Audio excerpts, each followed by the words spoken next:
Hi, everyone. Welcome, welcome. Come on into our little corner of the universe here at Wonderful. My name is Beth. I'm founder and CEO of Wonderful.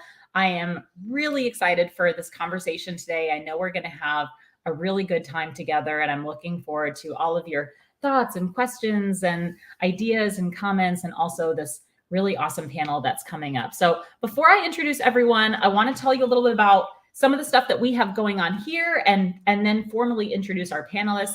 Today, we are talking about the realities of mompreneurship, which is a beloved and hated term, depending on who you are. But this is real talk. This is actually an idea that came up over the last couple months when I was talking with a few friends who became mothers. And there's so much out there that's, shining this perfect light on motherhood and parenthood.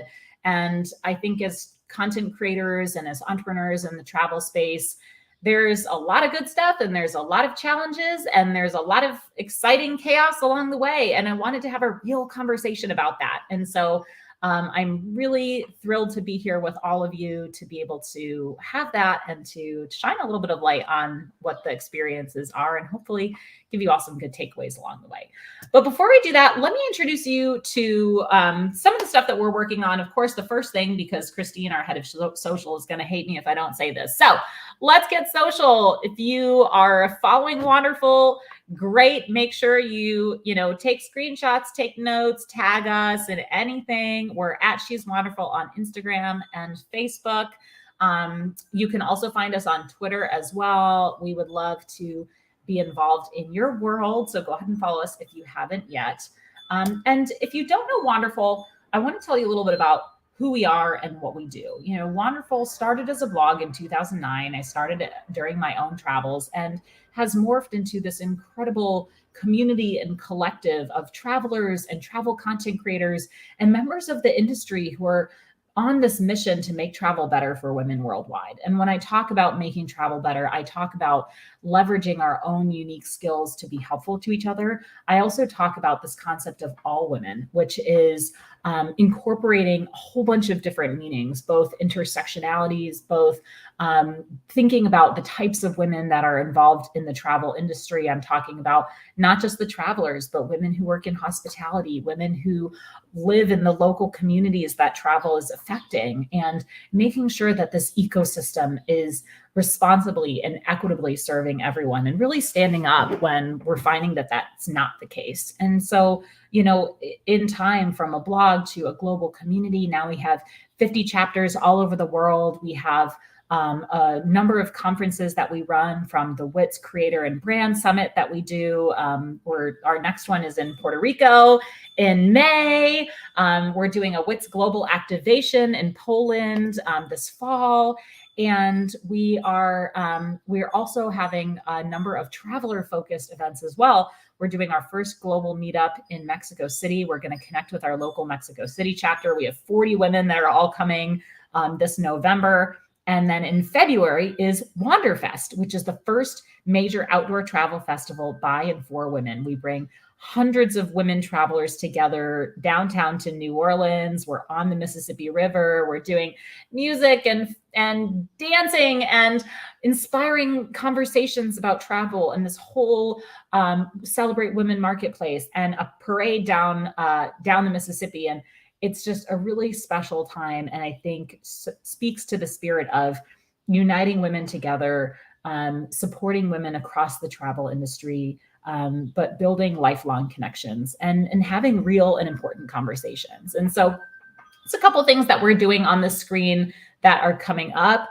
It is Open Membership Month, which is an exciting time with Wonderful. That means that we have a completely free 30-day membership that anyone can sign up for. You can go to sheswonderful.com/open, and that will give you, thank you, Banner. That will give you 30 days of free membership, and it's no credit card required. So you just go in, you put in your email address, And you can come, and we have all sorts of virtual events that happen throughout the week. We have a traveler membership and a creator membership for people who are building creative businesses.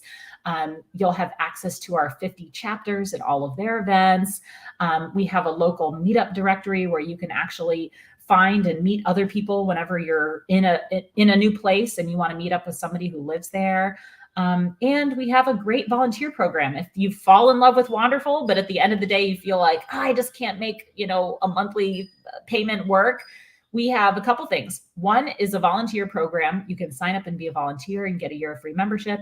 The second is a scholarship program. And our scholarships actually close on June 30th. So we close it twice a year, and it's rolling. And if you truly can't afford Wonderful membership, and we ask people to self-identify, in whatever way that means to you, then you can join a wait list. And every time we have a buy one, give one program at Wonderful. So anytime somebody signs up to be a member, we actually take somebody else off the wait list. So whenever somebody joins, 2 people join. It's a really neat way of kind of sharing this sisterhood. And it's a way that anybody can be involved in Wonderful and what we do. And let's see, what else is here coming up? Okay, so here's some good ones that you might be interested in if you're coming to this event and you're loving the idea of talking about mompreneurship. You also might really like next week a conversation called 5 Actions to Ensure You're Being a Responsible Travel Writer or Blogger. Shortly after that, on Wednesday the 16th, we have another Beat the Algorithm series, but this one is focused specifically on Substack. So you'll be able to learn how to build a business that doesn't just rely on the algorithm, that actually can generate revenue on its own, and you have more ownership and control over that. And then in October, I mentioned the WITS Global Activation that's happening in Gdańsk, Poland. And it's a really cool, event where we're bringing together content creators from all over the world. And we are doing very active hands-on workshops and conversations and hearing from really inspiring speakers about what's going on in the world and specifically what's going on in this region. And I think we have an extra responsibility here because we're in Poland, because Poland has been dealing with a lot of what's happening in Ukraine. And stay tuned. There's some good stuff coming out of Wonderful that we're doing to help support that work and to help the tourism industry on its road to eventual recovery. And then on that note, and then I'll leave you because you all know I'm an expert monologuer and I'll be here forever. I want to bring in our panel, is on the note of Ukraine. That is actually the beneficiary that we have this month. Every month we donate a portion of Wonderful membership proceeds to an organization that we believe is doing great work. This month, it's the I Am Not Alone charitable foundation that is supporting people in Ukraine. Everyone who's a member, a portion of your membership has already gone to support them. So thank you so much. We had a really great conversation about our responsibility in travel in helping Ukraine. And that is available in our on-demand content library for anyone who missed it. If you're a member, go in and check it out. It was a really neat conversation. And one of our panelists, this is her organization. And so we'll be supporting that as well. Okay. And of course, thank you to our brand partners. They're amazing. They're why we're here. They're supporting our work. They're keeping us going. And they're able to help us make events like this free and open to all of you. And by the way, now that you're all getting in here, come on and introduce yourself in the comments. Say who you are, say where you're tuning in from. I'd love to see where everybody is. And a lot of you are watching on YouTube. Some are also watching on LinkedIn, which is great. Go ahead and drop in where you are in the world. We'll make this a conversation. If you've ever seen me host something, you know I love to bring in the commenters. So we'll make sure that we can all be chatting with each other. And with that, I believe, hold on, I'm just checking my notes to make sure that there isn't anything else. Okay, I think we're ready to bring in some of our panels. So let me introduce our panelists. I'm going to brag about them a little bit. And then after that, one at a time, I'll bring you all in. So let's start with Marquita Wright, the traveling twin mama who travels the world with her husband and twin toddlers. She's now on a mission to help women travel confidently with or without their kiddos in tow. And she's also Nomadic Network's New Orleans chapter leader. Welcome, Marquita. Come on in. Hey. How you doing? I'm great. How are you? Thank you for being here. I'm doing great. I'm so I'm excited for excited. this conversation. Me too. Let's bring Olga in. Olga Maria runs Dreams in Heels, an award-winning solo female travel and lifestyle blog. She's also the founder of the bilingual Spanish-English travel community Latinas Who Travel, the travel editor of Livid magazine, and hosts a travel video series in partnership with hiplatina.com. So, Olga, let me get you in here as well. Hello, Hi, my dear. guys. Hi. Thanks for being here. Oh, and we've got people Thank you coming. for having me. Of course, of course. And we see Alana's here from Orlando. Julie's here from Atlanta. Christine is here from Philadelphia.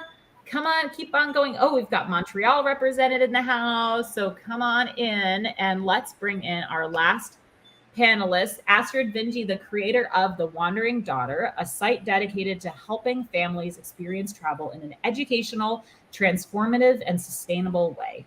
A strong advocate for learning through travel, Astrid is also the creator of Mexico Family Travel, focused on Mexico vacation travel for families, and Brown Families Traveling, aimed at showcasing families of color traveling the world. Astrid, let's bring you in. How's it going? Hi, I'm doing great. Thanks for having me on, Beth. Thanks for being here. You know, this is going to be such a good conversation. I'm really excited to have all of you here. And for everyone watching, I'm going to take this slide down pretty soon so that we can see everybody's faces. But just take a note or pull out your phone or whatever, or Justine in the back end will be dropping things into the comments too. But I want you to take note of their social handles so that you can follow them. So Marquita's at the Traveling Twin Mama, Olga's at Dreams and Heels, Astrid's at Wander Daughter. Make sure you're following all of them and their amazing stories. I've been following all of them, but Marquita, I've been all of your stuff has been popping up first in my feed the last couple days. So Instagram must know that we've been collaborating. It's like, oh, what's Marquita doing today? I love it. Great. So let me take this slide down. And what I want to do is just kick it off with all of us are moms. We all travel. We all are building these businesses. Let's just talk a little bit about our professional journeys up to this point. I read a little bit about you, but can you take us up to, how you started your blogs and your business? So Marquita, I'm going to have you kick it off. Yeah, okay. So I started my journey with traveling and professionally with the employer that I have today. And I actually work for a company that makes conveyor belts. So we make conveyor belts and equipment, and I travel the world selling conveyor belts. Sounds kind of weird, right? You just And I help did. items travel too. That's your job. Really? I said you're helping items travel as well. Yes, I like that. Yes, very much so. Very much so. So I traveled a ton for work globally. And once I got pregnant with my twins, everyone was saying that I was going to have to quit my job. I'm going to have to stop traveling. And I'm like, yeah, no, that's not going to happen. So I figured out how to travel with my twins, and people started asking questions about how do you travel with kids. And that is where the traveling twin mama was born, because I'm impatient and don't want to repeat myself over and over again. So I thought having the Instagram and the blog would be great resources of like, oh, if you have these questions, check out these resources to help you be able to travel confidently, because that's what I want to see more of us families out there having a good time. that seems like the ultimate maximizing and prioritizing your time. You're like, people keep asking me this question. I'm just gonna create a whole blog and content, platform about this and just share it. You can follow me. Exactly. Love it. Well, that's really special. Astrid, do you want to go next and then Olga after? Sure. I think my blogging journey began 18 years ago when I was in the Peace Corps. I served in Togo in West Africa, and I just kept a blog of my travels there. And it was very much like at the time, blogging was, writing your personal journal. And so that was what I was focused on. When I came back to the US, I decided to rebrand it as The Wandering Daughter, because that's what my mom called me. She's like, "Oh, my wandering daughter has returned to the U.S." and so I started writing, and I started sharing my stories on getting them published in online magazines, and decided to make it a little bit more travel focused. And then once I started having kids, it morphed into more of a family travel blog. And then it wasn't really until my first WITS back in 2016, I think that was Irvine, right? That I was like, hey, I'm gonna focus on making this like a business instead of just this hobby blog that doesn't get any traffic. So and then since then, I think I think I'm just like a Jill of all trades type of thing, and I get excited about different projects. So then I'll take on new things. I started a new blog last year called Mexico Family Travel, and just published an ebook this month on traveling full time, or how to prepare for a family gap year. And I co-own a card game company with my husband. So it's just all these different projects that I like to do and share with the world. So. Oh, I have to get that ebook, obviously. So I'm writing it down so that I can go. This is going to come up later. I want Olga to take a minute to introduce herself as well. But I think it sounds like for all of us, innovation has kind of followed our life changes too. It's like we haven't just started something and then it's like, oh, we happen to also be parents and we're just continuing down the same road. It's like our personal lives have become embedded into the types of products that we're creating and, and how we're being creative. Olga, tell us about your journey too. Thank you. Hi, guys. Well, I started writing like 15 years ago, but originally I was in the fashion and beauty industry, and I realized that it was not for me. It was kind of superficial, and I felt like I learned so much through traveling since it's so transformative. I learned so much about the cultures and about also me in the process. So I decided to transition into the travel industry. And I started my blog, Dreams in Heels, like almost 10 years ago. My focus always being solo female travel. And that's how it started, which of course is kind of changing a little bit now, since now I had my daughter. And after this, I realized traveling that I didn't meet as many Latinas. And this is how it came the idea of starting a Facebook group for Latina travelers. So I have a Facebook community called Latinas Who Travel, Latinas Que Viajan. And that's kind of how I started the whole concept, the social media and everything, reposting Latinas traveling around the world. And we also welcome on the group like honorary Latinas, people that appreciate our culture as well. They're more than welcome. And after that, I kept like you guys are all saying, evolving. And during the pandemic, I also launched a lifestyle website called Productive Journey. I was kind of bored, and I just wanted to create something new. And the first month, I had like 15,000 page views, almost all from Pinterest, which was amazing. Wow. I put a lot of work into that website, and now I'm launching a 4 brand, which I'm launching pretty soon, which is all about my city where I live in Puerto Vallarta in Mexico. So that's kind of what I've been working on. I got a little bit delayed because, of course, of the pregnancy and everything else, but now I'm back on track. That's awesome. I don't know, like, it's like everybody's always like, oh, Beth, how do you do it? I don't know how all of you did. Like, each of you was saying like, oh, I started this, but now I also have this. And then I do like 5 other things, and I'm a parent. Let's talk about our journeys into motherhood. And whoever wants to start here, was this something that you always wanted for yourself? Did it happen by surprise? What got you to where you are? And how old are your kids? Remind us too. Yeah, Olga, go ahead.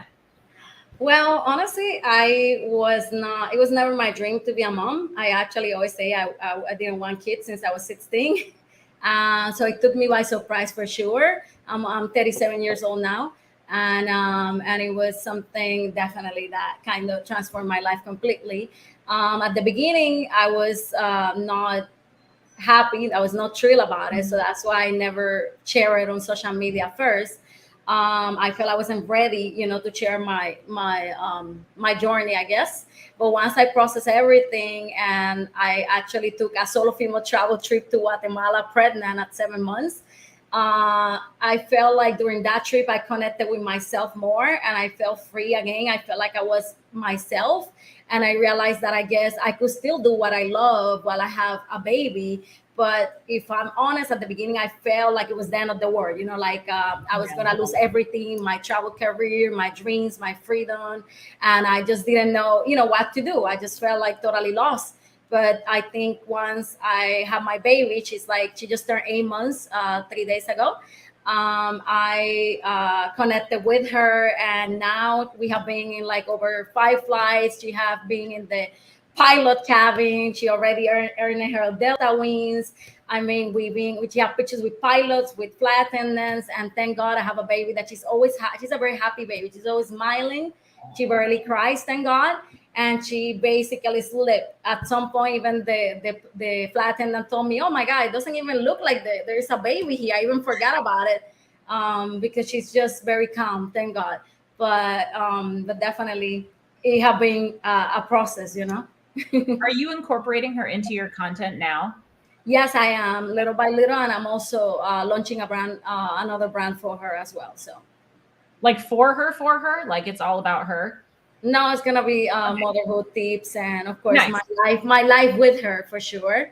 And yeah, that's what I'm doing, because I still want to keep dreams in heels, as I'm still taking solo travel. I'm still going solo to travel, or sometimes only with her. So I want to kind of still keep dreams in heels more, like in general, for like female travel tips and everything else. And I want to kind of separate into a different brand the whole concept of motherhood and my life with her. I think that makes sense. And I think that is a question that a lot of people who start as content creators first might ask too, of, you have this big life change, and, it might not be relevant to the content that you were posting before in terms of the brand. And what do? Do you keep it the way it is? Does it evolve? Do you adjust it? Do you start something new? Astrid, how did that go for you? Because it's funny, when you first mentioned Wander Daughter, I always thought it was about your daughter. I didn't even realize that you were the daughter. Like, did you ever go like, oh, this actually works really well? I've got a daughter. Daughter's in the name. Yeah. I mean, when I decided to shift to family travel, I was like, I don't need to change my name because I have a daughter, so it's okay. Perfect. Tell us about your journey. Yeah. For me, I grew up traveling as a kid. My parents would take us on vacation, so I never thought or questioned, whether I would travel with kids once I had kids of my own, because it was like, oh yeah, that's a given. I'm going to do it. So I married my husband in 2009, and he has a son from his first marriage. So I had like instant kid right when I got married. And then after that, I got, or we have 2 more kids after we got married. And yeah, the whole parenting journey has been pretty straightforward for me. And I think I just incorporate it into whatever I do, or I just adjust what I do, but I don't stop at what I'm doing, because, it's part of who I am. And so, that's what we do as parents. We adapt. Mm-hmm. Absolutely. Marquita, how about you? How old are the twins? They're 4. 4? Mm-hmm. Oh, I was going to say 4 and what? Okay, they're twins. That needs to Yeah. 4 and 4. Yep, they're both 4. Yeah, So with my journey, I already knew. So I kind of mentioned that already, that people kept saying like, you won't be able to travel. But in my mind, I'm a Capricorn, so you don't tell me what to do. And I'm going to travel, and I am going to keep my job. Thank you. So I just, did a ton of research and figured out like, how do I make this happen? And I just remember being at the 3-month checkup, and I was like, when can these kids get on the plane? And she's like, whenever you want. And I'm like, say less, sis. So literally at 4 months, they went we went back to where I'm from in Milwaukee. 5 months they were in Puerto Rico, and at 6 months they were in Amsterdam and Paris. I was like, let's do this, right? So that is when I just learned what works for us, and that is just where it all evolved from, starting to get those questions of like, wow, you're doing this, and how can I do it as well? So that's kind of how all of this evolved. Well, and you had to do it all 2x. Like, I'm just thinking about the number of stuff you have to carry when you're traveling with a baby, but you had to do like twice as much. But I almost wonder if that might have helped you in some way to just get over all that fear, because you're like, look, it's going to be hard in the beginning, and then I'm going to get used to it, and everything's just going to be, like when you start early enough like that, you feel like you just that helps you later. Yeah, well, I think what helped is now hindsight 2020 is that traveling with a baby is extremely, at least for me personally, it's so much easier than traveling with a toddler. Babies, you sit them there, they stay in the car seat. You give them food, they go to bed. Toddlers are like, I did what I want, So at least my kids have been trained on how to travel now as toddlers, right? So they know when you go to TSA, they're taking their little backpacks off, they're getting themselves ready to get on the plane, giving their tickets. They are trained to do it. So I'm glad that I did it that way, because now they know what they're doing, and now it's not my fear and their toddlerness being combined. Like, I'm super calm, they're calm because they know what they're doing. They still act like toddlers, very much so, but it makes the process a lot simpler for me, I think. Yeah, definitely. I want to add, as a mom of older kids, so my kids are now 24, 11, and 8. It gets easier as they get older. So, like what Marquita was saying, you train them early, and then they just become these like travel experts, and you don't have to worry about going through security because they know the process. We've done it so many times, or like checking into a hotel, or all that stuff. So, just keep doing it, and it'll just be part of your routine. And don't let too much time go in between trips. You can use that as an excuse to travel more. You can be like, oh, I need to make sure that the kids are used to traveling so that it's easy. So we just have to go on another trip. Just or now, because mine's under 2 years old, is free to travel, so I can use that as an excuse to travel more. 100%, because when you have to start paying for these flights, it hits different. It really does. Yeah, it does. It does.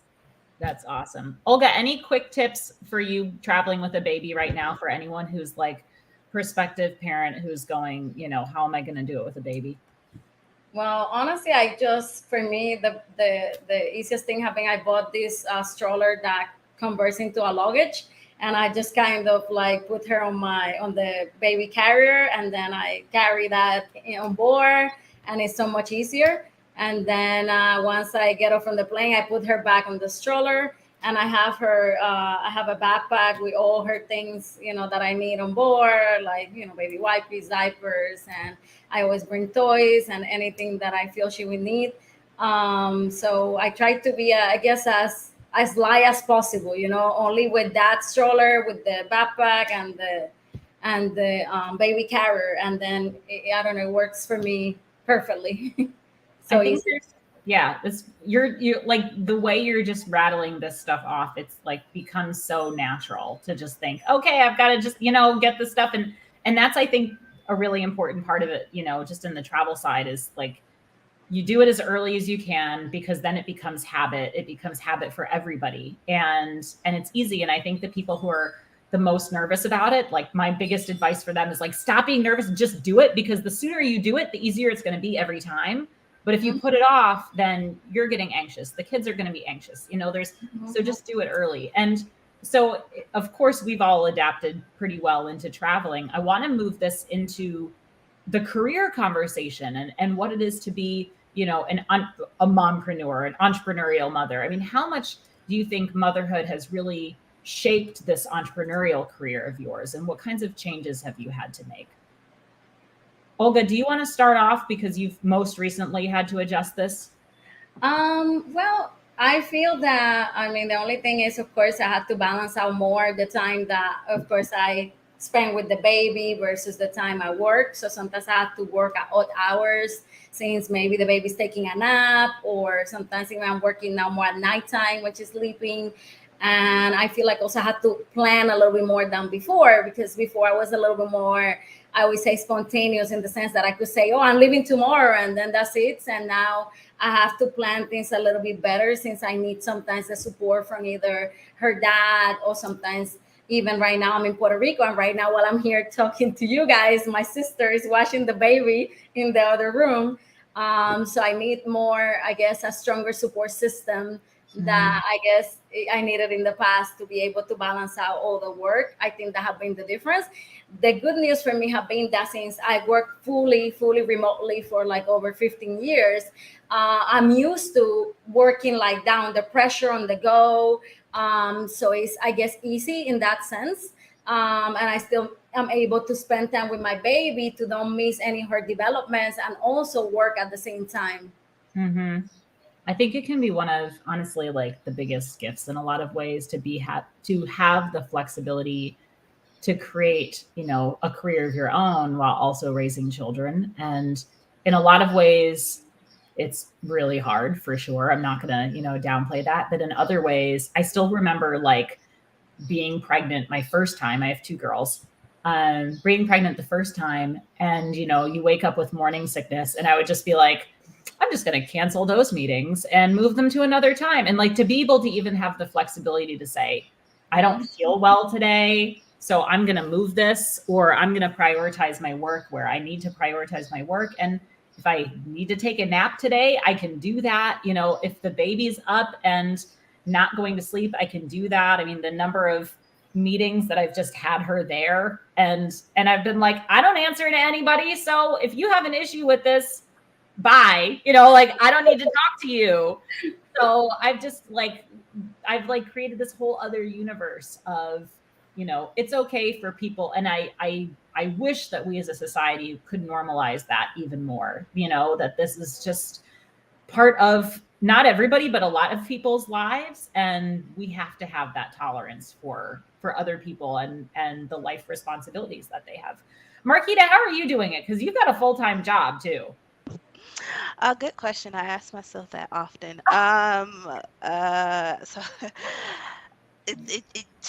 luckily the job that I have, it's a people are very flexible. It's very much like think like an owner. You're responsible for your work, right? So as long as I'm in my meetings and I get my work done, they're pretty flexible on. I'm not signing a clock or anything like that, right? So if I choose to work at 2 o'clock in the morning, that's my choice. If I choose to do it how I want, right? So that does offer flexibility for me to be able to do my side hustle and or take care of my kids. Like today it's flooding outside, so I just got a message that school ends in 2 hours and I need to pick them up. Yeah, that's No, exciting. disappointment. No. Right, so it's stuff like that where it's like, okay, well, the kid will be in the meeting, or I'm not going to work for the rest of the afternoon, whatever the situation is. They're pretty flexible.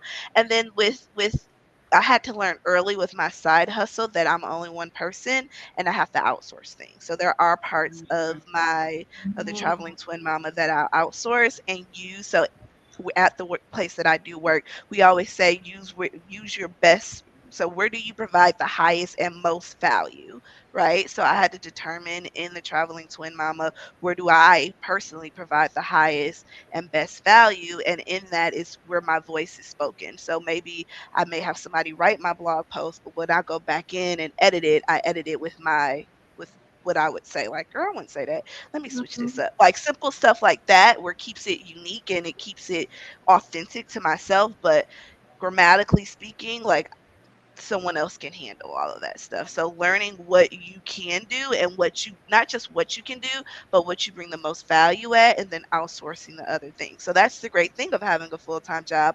I have money coming in that I can pay somebody else to do something for my side hustle. And yeah, you really do. I think, I'll get people who ask, when you became a mother, was it, harder to do good work? Or do you feel like your job suffered, and it's always hard to answer that question sometimes, because it's like, yeah, sometimes it was harder for me, but in other times I became a lot more aware of what I had time for and what I didn't have time for, and was like, I had to gain so much clarity on that, of, is this important? Am I taking this meeting because it's important, or am I taking it because I just felt bad and I'm just in the habit of taking meetings, like, 100%. and I think that it gives you are strapped for time, and you do have somebody that's important, that's more important, and so you have to make those choices. And I think it made me a better entrepreneur, honestly. I think it did. Yeah, it makes you really think of your time management, right? So like, do I really need to do this? Am I the best person for the job? And being able to say no as well, as we're like, I have other priorities, and people get it. Yeah. Astrid, how about you? Because I think, if anyone's told me, my girls are young, they're 5 and 1, and people always, when they have older kids, they laugh knowingly, and they're like, "Oh, little kids, little problems. Big kids, big problems." Like, do you deal with a lot of like emotional distress that then, filters into your work? Or how is your professional career evolved? Well, yeah, I mean, like Marquita, I actually have a full-time job as well. So a lot of all of my businesses are also side hustles. But I want to echo what everyone here has been saying. And as a mom and a professional, like you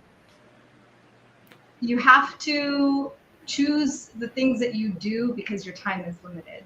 So like focus on the right things instead of just like putting work first, because there's people that depend on you, little people, or in my case, not so little anymore. But and sometimes like you can't, put 5 hours into a project because you got to feed your kids and you got to take them to dance class or karate class or whatever other class.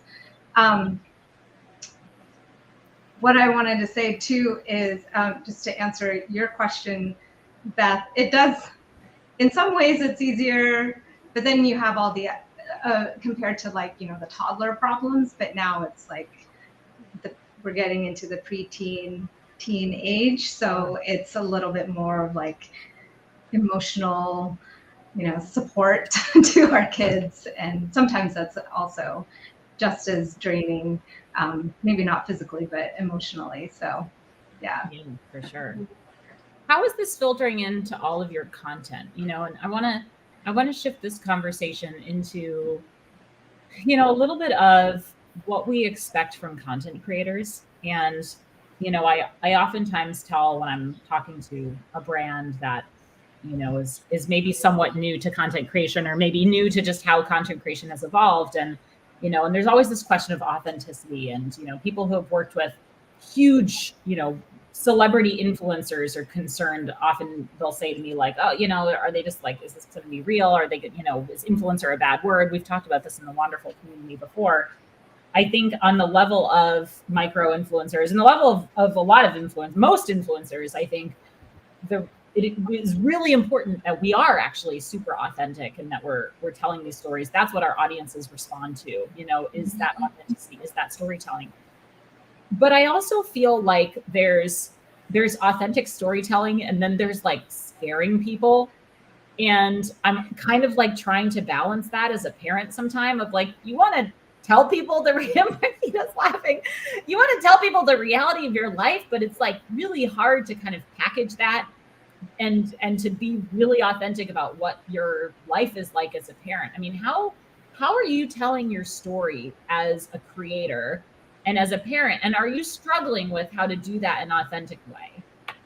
Marquita, I'm gonna have you kick that one off. So if you look at probably my blog or my Instagram, the feed, it may look more polished and together, but in the stories, I'm a hot ass mess. So you get to see all of the 5 windows that my boys have broken. You get to see all of the nitty gritty, right?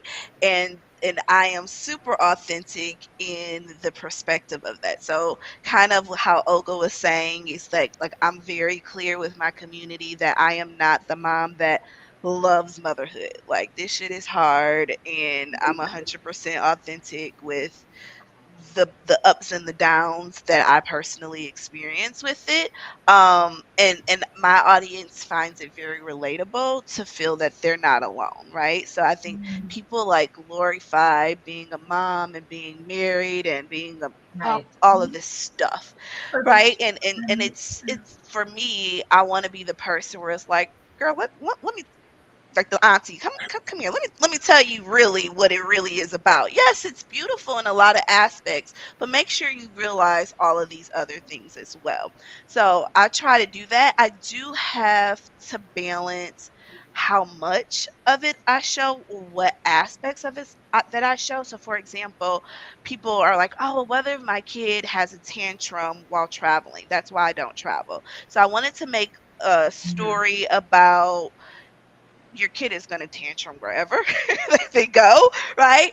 So like we were at the getting uniforms and my kid was having this ultimate tantrum, and I recorded it because I wanted to post it, but then it was just like, do I really want to post my kid having? So it's that, like, how real do I really want to get? Because I don't want all the comments back of like, oh, well, you shouldn't have done that. So it's this whole balance of being judged as well as a mom, what the stuff that you post, and when you get super authentic with it, right? So that's my struggle of how much of the authentic, like, how much of me am I really going to give you? Because if you comment crazy, you may not get like the comment I give you back, right? So of like that balance of everything sometimes becomes a struggle for me. Yeah, you're right. And it's a whole different, I think it's a whole different level of judgment. It's not like, oh, whatever, she went into the men's bathroom and not the women's bath. Like judgment on a bad choice I make, fine, whatever, I can handle it. Judgment on like my children's future, that messes with you emotionally. It's not easy to put yourself in that place, but yet I agree with you at the same time of if you're always sharing stories of, perfectly behaved children, are you then perpetuating this myth that like all children that travel are perfectly behaved, so if yours aren't, you shouldn't go anywhere with them and you should stay home? That's also not true. I think we as a society need to be more tolerant of kids learning how to act in social situations. That means sometimes a kid is going to cry on a plane and we have to be okay with that, and so anyway, now I'm like, whew, calm down. Astrid, jump in here. How are you balancing authenticity with judgment and posting and sharing the real story? So I am always like struggling with this all the time because some of you may know, for the last 4 years I've been traveling full time with my family. My older son is on his own, so it's just the four of us. But it's something that I want to help other families do. And so I want to share like the fun things about it. But at the same time, there are some really hard realities. I mean, you're with your family 24/7. So, there's going to be arguments. There's going to be like moments where like, I just want my own time. And then as we all know, like traveling with kids is a lot more expensive. And so there's like financial aspects of that and all of the struggles of homeschooling your kids on the road, and even just like the logistics of travel and how to figure out like how to get from A to B when there's a pandemic and you have to like get vaccines or you have to get tested. And anyway, so I'm like, I always struggle with trying to be inspiring without scaring people about the realities of it. But I think that that's an important part of what we as creators do. And that's something like all of those realities of travel is something that I cover in my ebook, because I want to give people a realistic picture of this type of lifestyle, and then give them the tools to like deal with that too, and so that they can be successful. So learn from my mistakes. Here's how you can do it better. Hopefully you won't make yours, but you probably will anyway. That's okay. It's okay, yeah. And also, I also want to share with people like, hey, it's okay to make mistakes, and nothing is really like the end of the world. So It's true. Olga, how about you? Because when you were, you've come into this recently, you've talked recently, you've talked about how you didn't want to be a mother, before. Did you watch some of this stuff on social media and kind of go like, yeah, that's not, life I want? And how is that factoring into how you're sharing your story now? Well, it was pretty hard for me at the beginning. I struggled with it because I guess I wasn't ready to share it. So I was looking at other people that always share everything, like every week they're pregnant or everything, every process. And I kind of felt like, a moment, so I wish I could do that too, but I didn't feel like I could do it, like I didn't feel ready for it. And so I waited until I was totally ready to share it. But I always try to be as authentic as possible, and I feel that's how people relate to you and they see, the realities. Not everybody neither is meant to be a mom, and not everybody wants to be a mom. So it's, I think, something that is normal to feel that way. And I realized that when I share things like that, well, a lot of women reach out to me that I never expected, telling me that they felt the same way when they were pregnant, and that they rejected the pregnancy the whole time, that they feel sad, that they feel anxiety, they feel panic attacks, they feel all these things. And I guess sometimes because you're so used to what society thinks that supposedly, being a mom had to be the happiest time and being pregnant and all that. You feel like you need to feel that way. You know what I mean? You feel like if you share how you feel, people would judge you because maybe they would think you are bad or it's wrong how you feel. So in that sense, I guess the whole pregnancy, I was very honest about how I felt. I even looked for at a psychologist, and I went to I got a doula. And I feel like without my doula, Fanny, in Mexico, I wouldn't be able to give birth because she was always there for me. And I went through a lot of anxiety, through a lot of panic, through sometimes I couldn't breathe at night. And I think she helped me to be able to not only, I guess, give birth, but also to like be able to eventually share my message, share how I feel with other people. And I was surprised, more people than I imagined related to how I felt during my pregnancy. Yeah, I think, I guess it's all about, like Astrid said, and everything is about balance. I guess you have to know, I guess what to share, when to share it. And, but I like to always be as honest, as authentic as I can with everything. Looking back, Olga, what would you tell yourself, like now that you've been through the process of having your daughter? Do you think about like what you would have said to yourself now, like you, the pregnant Olga, what you of today would say to her? That it is okay, that I can still be myself, I can still be fashionable, fabulous, free, I could still travel, and that it is okay also to be an unconventional mom. Like you don't have to be like anybody else, you just have to be yourself. And it's a process, and you keep learning on the way. Like, I mean, I wish I could tell her that she will be able to handle it, that she got it. Oh, I love that. No, I think that's really important and special. And I think it's hard, especially when you're going into that unknown. All is the world through other people's experiences. And I think there is a lot of, I don't know, expectation of yourself and of others and people on you. And I want to kind of move this into the scope of, we talked a little bit about balance and, balance as an entrepreneur. And we also talked about outside expectations. And I want to ask, there's this question that you probably all get, that I also get, which is like, how do you do it all? How do you balance? And do you feel pressure to like make your life look more balanced because people are always asking you how you maintain balance, or like, how do you answer that question? Who wants to start? Marquita, you look like you're thinking. I'm like, that's a good one. I always say that balance is not necessarily having balance every single day. It's usually prioritizing each day. So some days I prioritize my full-time job. Some days I'm prioritizing my family. Some days I'm prioritizing my blog and the traveling twin mama.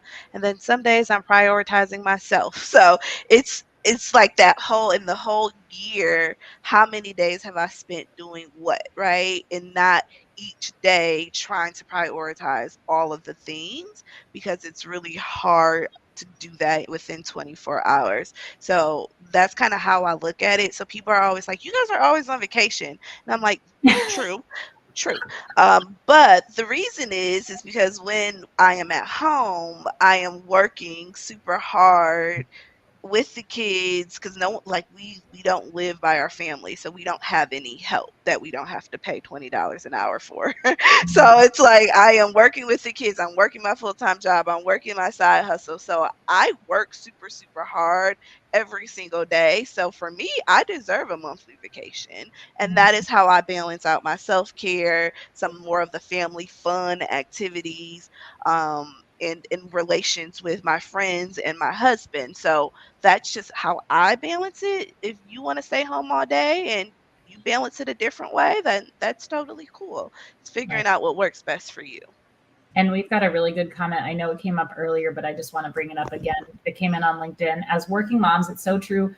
Each step of a child's life poses different challenges. I've seen a need to compartmentalize and prioritize. I think moms are hyper aware of time management. Maybe that's one of our superpowers. And by the way, everyone else in the chat, feel free to drop in. We do have about 9 minutes where we can incorporate some questions. I will go the whole way with questions, though. I've got plenty to ask. So if you don't, you can just keep on listening to us talk. But Astrid, Olga, any thoughts on, are you showing that balance at all? Do you try to show balance? I think I want to add, I mean, I agree with Marquita in terms of prioritizing. I think what has been helpful for me is having a partner who can help with some of those things. So, I mean, I know that that's a privilege that I have to be, a parent that has a partner to share the parenting responsibilities and things like that. But definitely, realizing that I can't do it all myself. And so relying on my husband, and also relying on the network of people that I have from time to time. And it's okay to ask for help. Yep.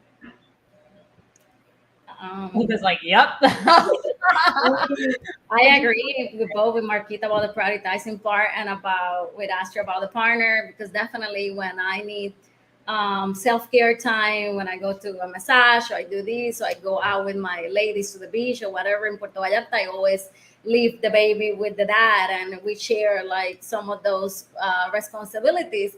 And when we have go out on dates or we do things, so we do have a friend of mine, Sarah, who is the nanny of the baby, and she usually, take care of her when, I either go out or I have something to do. And I mean, in my case, I guess it's a privilege, but it has been amazing that I'm in Mexico, where, of course, and having a nanny doesn't cost $20 an hour. A lot of things are more affordable, of course, in Mexico. So it's, I would say, a lot easier to be able to get that support. Like Marquita, I don't have my family nearby because my family live between, I have family in New York, in Puerto Rico, and in Cuba. So I don't have family like around me. I'm pretty much on my own over there. But right now, I have been in Puerto Rico for a month already, and my sister have been tremendous help with the baby. She usually helped me, with everything. So I guess it's all about having that, find that support system, that network that help you to balance everything out. But I don't try to show my life always balanced, because I always say, sometimes I'm a hot mess and I'm all over the place, and I admit to that as well. And I'm not perfect, I'm unconventional, and I guess I'm happy with that. I'll never forget that I had this wonderful event. I think it was like a public event like this. And I don't remember if it was Nora or it was Zoe. I don't remember which baby it was. Who knows? It was one of the children was a baby. And my guest on the live stream was Lottie Reeves of Female Travel Bloggers, and then Your Blogger Business. And she also had a baby, and both of us were having really fussy babies. And so we were like doing a live stream. And then at one point during the live stream, each of us had to bring the baby. And then we were like off screen nursing the babies during the live stream. And then it just descended into mass chaos. Like people were crying, adults were crying, kids were crying. And we were doing it all in like live video, and we got off and we just laughed, and we were like, you know what? Somebody got a dose of reality today. Like that's just what it is. Sometimes you try to do a live stream and it just doesn't work. And you know what?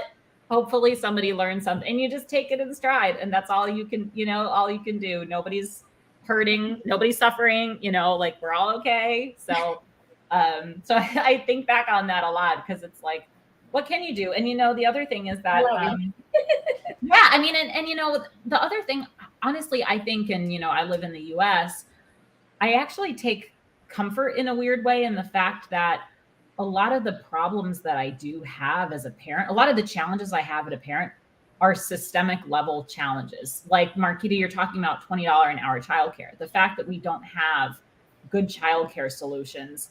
On one hand, it's uncomfortable, of course, but on the other hand, it's a little bit of like, okay, this is hard and it's not my fault. Well, I didn't make it hard. We're in a world where families are not, prioritized, or people who need to be caregivers are not given that flexibility and that support.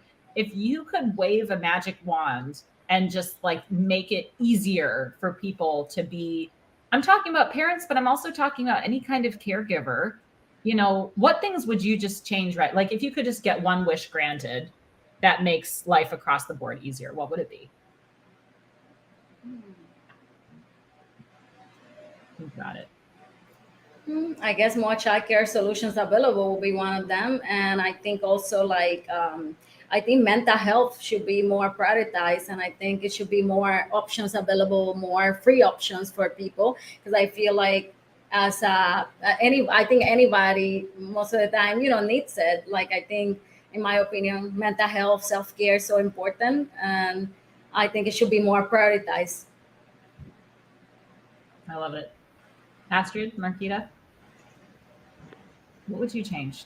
I would say, I mean, one of the things that I think is needed are more like women, and especially like mothers in those decision-making positions, to be able to change the way that the system is.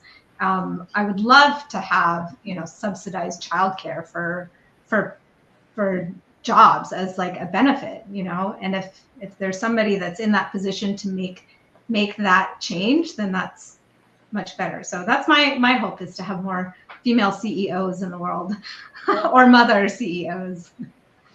Right. Yeah. I think I love that idea, Astrid, of subsidized childcare. And I most definitely appreciate that. I think also saying with Olga, it's just affordable childcare. It's just so extremely expensive, both the childcare if they're going to school or daycare, but then even afterwards. So, for example, I was going to Colombia, and one of the tour guides that I was working with, like, oh, you have twins as well. Now the struggle. And he's like, actually, not so much. Like we were able to get a nanny, and we were able to get a chef. So us raising twins, he's Colombian, but he's also lived in the US. And he's like, so us, when we had our kids, we moved back to Colombia. And the reason we moved back to Colombia is for the support, and not the support of our family, but being able to afford, a nanny and afford someone to help us cook and clean and do the things that need to get done. Like that, for me, is just the hardest part of trying to maintain a clean house, trying to watch the kids, and just like there's no break. Like I probably don't sit down until I go to sleep. Like I'm always doing something from waking up to going to bed. So being able to have more support throughout the day would be amazing. Well, and I think you all are starting that, in your own way too. I mean, it means so much, I know, to people to hear your stories and see you living these experiences and showing. And I think that's that's at the heart of who creators are, right? We're sharing our real experiences and we're giving people permission to have their own lives and to be real and to be who they are. And I just appreciate each one of you and all of the things that you're doing for that. And thank you so much for being here today to share some of those realities. Thank you for having us. Thank you. Thank you, It's been Beth. great. Well, everybody, I was so glad that you were able to join us. I'm just going to drop everybody's social channels right back here one last time so that you can grab them. I hope that you continue to follow Marquita, Olga, and Astrid on their journeys. This is being recorded, so you can always come back to the YouTube or the LinkedIn link to watch it. Feel free to come on back anytime. And I hope that we'll come and see you in the Wonderful community. We have a lot more events coming up. As I mentioned, we have open membership month happening now. So if you go to sheswonderful.com/open, you can sign up and get free membership for a month. You just drop in your email and that's it. So not too bad. And maybe we'll see you at some of our upcoming events. So thank you, everyone. Panelists, you all are amazing. I just have to say, I'm so excited about Puerto Rico. That's my Yay! island. I know, you're saying Puerto Rico. I was like, oh man. I'm here right now, so I'm excited that you're hosting here. Good. We're going to have you do the scouting for us. So get ready. Thanks, Definitely, everybody. let me know. Perfect. We'll talk to you all soon. Take Bye. care. Bye.